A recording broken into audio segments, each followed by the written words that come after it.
नमस्कार, सुप्रभात. मी रुशाली यादव सारंग. आता आपण पाहणार आहोत सुपरफास्ट 50 बातम्या.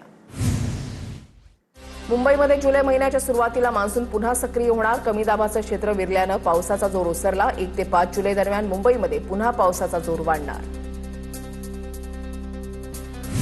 जुलै महिन्याच्या सुरुवातीला मान्सून पुन्हा सक्रिय होणार. पावसानं बुधवारी आणि गुरुवारी ब्रेक घेतला. राज्यभर पाऊस होणार असल्याचा हवामान खात्याचा अंदाज. वर्धा जिल्ह्यामध्ये जोरदार पावसाची हजेरी. अचानक आलेल्या पावसामुळे नागरिकांची तारांबळ. पावसामुळे शेतकऱ्यांमध्ये समाधानाचं वातावरण.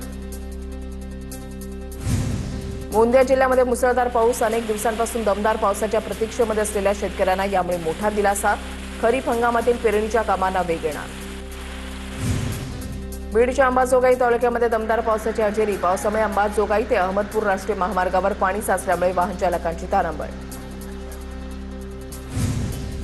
परभणीच्या जिंतूर तालुक्यामधल्या आडगाव बाजार परिसरामध्ये काल ढगफुटी सदृश्य पाऊस. 3 ओढ्यांना आलेल्या पुराचं पाणी शेतामध्ये शिरलं.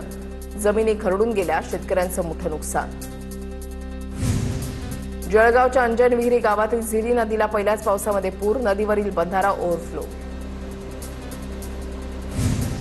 सोलापूरच्या करमाळा शहरामध्ये मुसळधार पाऊस. करमाळा प्रशासकीय संकुलाच्या प्रवेशद्वारामध्ये पावसाचं पाणी साचलं. नागरिक आणि अधिकारी कर्मचाऱ्यांना या साचलेल्या पाण्यातून वाट काढत कार्यालयामध्ये प्रवेश करावा लागला. सोलापूरच्या करमाळा तालुक्यामध्ये विजेचा लपंडाव. संध्याकाळी 6 ते रात्री 10च्या वेळेमध्ये वीज पुरवठा खंडित होत असल्याचा प्रकार. वीज वितरण कंपनीच्या कारभाराच्या बाबत तीव्र संताप.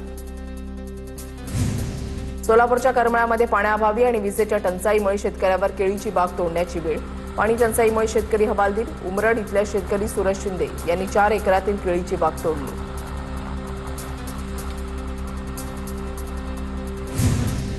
अमरावती जिल्ह्यामध्ये 2 दिवसातच 25,000 हेक्टरवर खरीपाची पेरणी. शेतकऱ्याची कपाशी पिकांना मोठ्या प्रमाणावर पसंती. खत मिळत नसल्यामुळे शेतकरी अडचणीत. अंधेरी पश्चिम इथल्या लिंक रोडवर 18 इंची जलवाहिनीला मोठी गळती. हजारो लिटर पाणी वाया. रस्त्यावर पाणी साचल्यामुळे वाहतुकीवर परिणाम. आदेश शहरामध्ये पाणी कपात आणि अशामध्ये पाईपलाईन गळतीमुळे पाणी वाया गेल्यानं नाराजी व्यक्त. पुण्यात टँकरसाठी नवीन नियमावली तयार करण्याचे निर्देश. टँकरद्वारे पाणीपुरवठा कामामध्ये पारदर्शकतेसाठी स्थायी समिती अध्यक्ष श्रीनाथ भिमले यांचे आदेश. शहरामध्ये अनेक ठिकाणी टँकरच्या समस्या. ठाण्यातील काही भागांचा पाणीपुरवठा 48 तास बंद राहणार. आगामी कालावधीमध्ये पाणी टंचाईची परिस्थिती उद्भवू नये म्हणून पाणी कपातीचा निर्णय. आजपासून रविवारी रात्री 12 पर्यंत पाणीपुरवठा बंद राहणार. मुंबई हायकोर्टाकडून अविवाहित विद्यार्थिनीला 24 आठवड्याहून अधिक काळाचा गर्भपात करण्यास परवानगी. मुलीला शारीरिक स्वायत्ततेचा अधिकार असल्याचं मुंबई हायकोर्टानं म्हटलंय. मुंबई विद्यापीठाच्या TY BComच्या पेपरफुटीची CID चौकशी करण्यात येणार. उच्च आणि तंत्र शिक्षण मंत्री चंद्रकांत पाटील यांची विधान परिषदेमध्ये घोषणा. कल्याणमध्ये दंगल नियंत्रण पक्षाची फडके मैदानामध्ये प्रात्यक्षिकं संपन्न. अश्रुधूर आणि पेलेट गनच्या माध्यमातून दाखवण्यात आली प्रात्यक्षिकं. कल्याण परिमंडळ 3 मधील पोलिसांचं विशेष प्रशिक्षण शिबिर संपन्न. विरारपुरमधील स्टेशन जवळच्या पुष्प प्लाझा इमारतीमध्ये भीषण आग. पहिल्या माळ्यावर एका ऑफिसमध्ये आग लागली होती. आगीचं कारण अद्याप अस्पष्ट. अग्निशमन दलाकडून आगीवर नियंत्रण. शेअर गुंतवणुकीच्या बहाण्यानं बहीण भावाची 10 लाखांची फसवणूक. 1 लाखांवर 3 महिन्यामध्ये 20% परतावा देण्याचा आमिष. एका वॉन्टेड आरोपी महिलेला कांदिवली पोलिसांकडून अटक. एसी लोकलसाठी प्रवाशांचा वाढता प्रतिसाद पाहता मध्य रेल्वेकडून अतिरिक्त 12 नव्या एसी लोकल फेऱ्या सुरू करण्याचा निर्णय. मध्य रेल्वेवरील एकूण एसी फेऱ्यांची संख्या आता 120 वर. कल्याण डोंबिवलीमधील हॉटेल चालकांना FDAचा 3 दिवसांचा अल्टिमेटम. ग्राहकांच्या आरोग्याचे नियम पाळा, अन्यथा कारवाई अटळ. अन्न आणि औषध प्रशासनाची हॉटेल व्यावसायिकांसोबत कल्याणमध्ये महत्त्वपूर्ण बैठक. पुणे जिल्ह्यामधल्या आधार कार्ड संदर्भातील अर्ज निकाली काढा. जिल्हाधिकारी जितेंद्र डुडी यांच्या सूचना. आधार सेवांमध्ये सुधारणा करण्याच्या जिल्हास्तरीय आधार समितीची बैठक सूचना. पुणे महापालिकेच्या PMC केअर ॲपवरील तक्रारींचं निवारण न झाल्यास कारवाई होणार. संबंधित विभाग प्रमुखाला दोषी धरण्यात येणार. शहरातील नागरी समस्या PMC केअर नागरिक मांडत आहेत.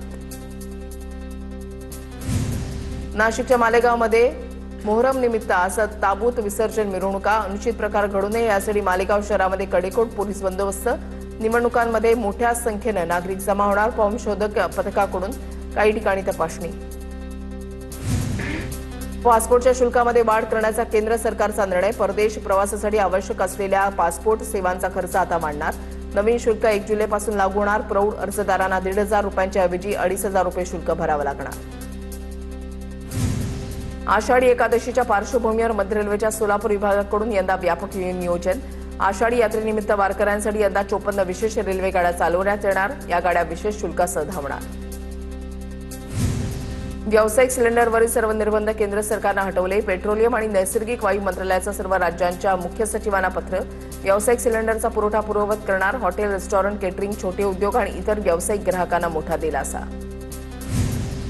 राज्यातील जिल्हा सहकारी बँकांमधील शिपाई पदं ऑफलाईन भरण्यास राज्य सरकारची मंजुरी. 100% स्थानिक उमेदवारांना मिळणार प्राधान्य. भरती प्रक्रिया आता ऑनलाईन पद्धतीमधून वगळली. मात्र भरती प्रक्रियेसाठी लेखी परीक्षा आवश्यक.